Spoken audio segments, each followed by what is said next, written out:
देश भर से रिपोर्ट्स क्या आ रही हैं? हॉस्पिटल के बेड्स की कमी है, ऑक्सीजन की कमी है, रेमडेसिविर की कमी है, वेंटिलेटर्स की कमी है। सब जगह से यही रिपोर्ट्स आ रही हैं। अब अगर हमने ठीक तरह से प्रेपरेशन किया होता, अगर हमने तैयारी की होती, तो फर्स्ट वेव और सेकंड वेव के बीच में हमारे पास कई महीने थे कि हम इसके लिए हम तैयारी कर सकते थे। कैसे? हमारा देश जो है ऑक्सीजन का सबसे बड़ा मैन्युफैक्चरर है। India's production capacity for oxygen is one of the largest in the world. फिर ऑक्सीजन की कमी क्यों हो रही है? क्योंकि उसको ट्रांसपोर्ट करने के माध्यम, उसको ट्रांसपोर्ट करने की सुविधा नहीं बनाई गई है। आपके पास 8-9 महीने थे, आपको मालूम था, आपके अपने सीरो सर्वेस कह रहे थे कि एक सेकंड वेव आने वाली है, आपने उसको इग्नोर किया। आपके पास समय था, आप ये सुविधा बनवा सकते थे, वॉर फुटिंग पर करा सकते थे। आज स्थिति ये है कि हिंदुस्तान में मात्र 2000 ऐसी ट्रकें हैं जो ऑक्सीजन को ट्रांसपोर्ट कर सकती हैं। तो आप समझ सकते हैं कि कितनी बड़ी त्रासदी ये है कि देश में ऑक्सीजन उपलब्ध है, लेकिन जहां पहुंचना चाहिए वहां पहुंच नहीं पा रहा है। आप रेमडेसिविर को देखिए, रेमडेसिविर आज एक एक जना मांग रहा है, ढूंढ रहा है कि कहां से मिलेगी, कैसे मिलेगी। 1.1 मिलियन रेमडेसिविर इंजेक्शंस वर एक्सपोर्टेड। 1.1 मिलियन रेमडेसिविर के इंजेक्शन का निर्यात हुआ है हिंदुस्तान से पिछले 6 महीनों में, और आज हमारे पास कमी है। आप वैक्सीन को लीजिए, सरकार ने 6 करोड़ वैक्सीन एक्सपोर्ट की हैं पिछले 6 महीने में। ज्यादा पिछले 6 महीने में नहीं, जनवरी से लेकर मार्च तक 6 करोड़ एक्सपोर्ट हुई हैं हमारे हिंदुस्तान से वैक्सीन। और उसी समय में 3 से 4 करोड़ हिंदुस्तानियों को वैक्सीन दी आपने। तो आपने हिंदुस्तानियों को पहले क्यों नहीं रखा? आपने उनको प्राथमिकता क्यों नहीं दी? अपने पीआर में आप पड़े रहे। और हमें हर रोज टीवी पे दिख रहा था कि मॉरिशस जा रही है, नेपाल जा रही है वैक्सीन। आपने 6 करोड़ वैक्सीन एक्सपोर्ट की, और हिंदुस्तानी लोगों को आपने 3 से 4 करोड़ तक उसी समय में आपने सिर्फ उतना वैक्सीन दिया। आज वैक्सीन की कमी है। तो वैक्सीन की कमी किस लिए हो रही है? Bad planning. रेमडेसिविर की कमी किस लिए है? बैड प्लानिंग या नो प्लानिंग। ऑक्सीजन की कमी किस लिए? कोई स्ट्रैटेजी नहीं। बेड्स, आपको मालूम था कि ये दोबारा वेव आएगा, तो आप टेम्पररी बेड्स क्यों नहीं बनवाए? आपने अपने अस्पतालों में सुविधा क्यों नहीं बढ़ाई? आपने फोकस क्यों नहीं किया इन चीजों पे? तो ये तो एकदम सरकार का ही फेलियर है। आज भी चुनाव प्रचार में व्यस्त है, स्टेज पे जाकर हंस रहे हैं। यही बात, जहां से भी रिपोर्ट आ रही है, लोग रो रहे हैं, लोग रो रहे हैं, लोग चिल्ला रहे हैं, चीख रहे हैं। जैसे आपने कहा कि हमारी मदद करिए, कहीं ना कहीं से हमें दवाइयां दिलवाइए, ऑक्सीजन दिलवाइए, बेड दिलवाइए। और आप बड़ी बड़ी रैलियों में जाकर हंस रहे हैं। हंस कैसे सकते हैं?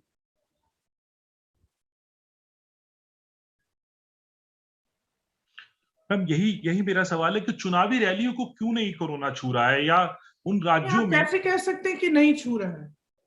कोई जाके चुनावी रैलियों में टेस्ट करा रहा है? कोई चेक कर रहा है कि इतनी बड़ी भीड़ इकट्ठी हो रही है? 40,000 लोग, 30,000 लोग इकट्ठे हो रहे हैं, आपने अभी तक नहीं किया। अब तो करिए, अब तो रोकिए। जब ये संक्रमण इतना बढ़ गया है, आप यूपी के आंकड़े देखिए, 4 तारीख या 5 तारीख से 16 तारीख तक 7 गुना संक्रमण बढ़े हैं। तो इसी तरह से पूरे देश में बढ़ रहे हैं, और जब इतना बढ़ रहा है तब तो रुक जाइए ना। Prime minister needs to communicate with the public. He needs to communicate with anybody who has the resources to help out. whether it is other opposition parties, whether it is big businesses who may be able to contribute in some form or manner, whether it is medical professionals and staff. He needs to communicate, he needs to talk to them. The country needs reassurance. The country needs to know that somebody is in charge and that person cares about them. The country needs to know that every single life matters and that the government is there to provide support, provide assistance. There is report after report of people. I mean, what shall I even tell you? In UP, the situation is thus that if you have to get an admission in a hospital, you need a slip from the CMO. You need to go through a bureaucratic hurdle before you can get somebody admitted into a hospital, before he can get remdesivir administered. I have even written to the Chief Minister. The government cannot be an aggressor when there is such a massive aggressor in front of us already. The whole country is battling the pandemic. Should they battle the government also? The government needs to be sensitive at this time. The Prime Minister needs to show up. He needs to get off the stage of the rally where he's laughing and cracking jokes.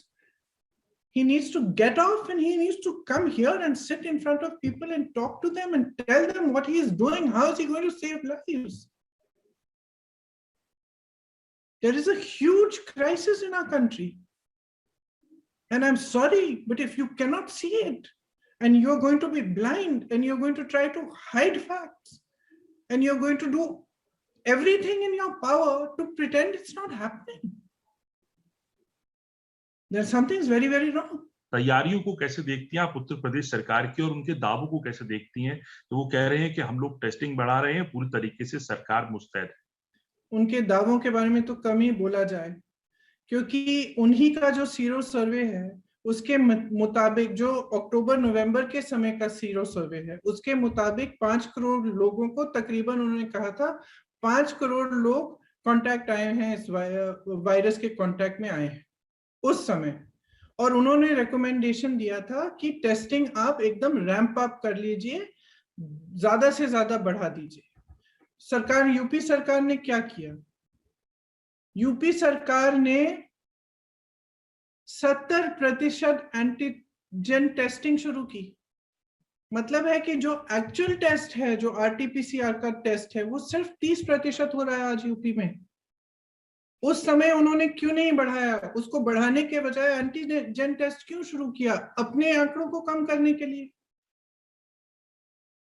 आज भी private labs में तरह तरह के report आ रहे हैं हर जगह से कि प्राइवेट लैब्स को कहा गया है कि आप टेस्टिंग बंद करिए। किस लिए? किस लिए? टेस्टिंग से ही तो जान बचेगी। तो क्या जनता की जान महत्वपूर्ण है? लोगों की जान महत्वपूर्ण है कि फिर आपके आंकड़े महत्वपूर्ण है, कि आपकी सरकार की इमेज महत्वपूर्ण है?